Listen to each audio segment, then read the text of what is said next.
2020 সালে অনূর্ধ্ব-19 বিশ্বকাপ ফাইনালে ভারতকে হারিয়ে চ্যাম্পিয়ন হয় বাংলাদেশের যুবারা। কিন্তু এবার এশিয়া কাপের ফাইনালে ঝুলিতে মাত্র 198 রান। পারবে কি বাংলাদেশ? দ্বিতীয় ওভারে আল ফাহাদের বলেই আউট আয়ুষ মাত্রে, তিনি করেন মাত্র 1 রান।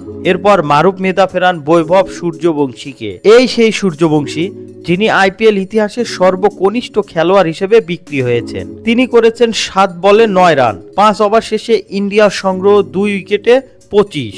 12তম ওভারে আসে তৃতীয় সাফল্য।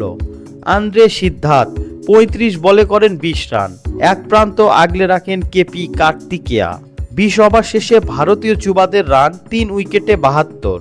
21তম ওভারে জোড়া আঘাত ইকবাল হোসেন ইমনের। কেপি কার্তিকেয়া ফেরেন 43 বলে 21 রান করে। নিখিল কুমার কোনো রানই করতে পারেননি। 21 ওভার শেষে ভারতীয় যুবাদের স্কোর 5 উইকেটে 73 রান।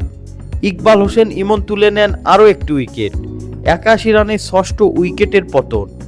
এক পর্যায়ে সমীকরণ দাঁড়ায় 25 ওভারে ভারতীয় যুবাদের দরকার 114 রান, হাতে রয়েছে মাত্র 4 উইকেট।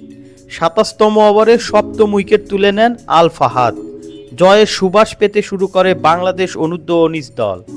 124 রানে ভারতের নবম উইকেটের পতন।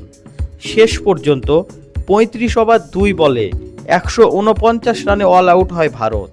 বয়স ভিত্তিক আসরে আরও একটি সাফল্য বাংলাদেশের যুবাদের। এর আগে অনূর্ধ্ব-19 এশিয়া কাপের ফাইনালে টসে জিতে বাংলাদেশকে ব্যাটিংয়ে পাঠায় ভারত। এ সব কিছু মিলিয়েই 2024 এশিয়া কাপের শিরোপা জিতে বাংলাদেশের যুবারা।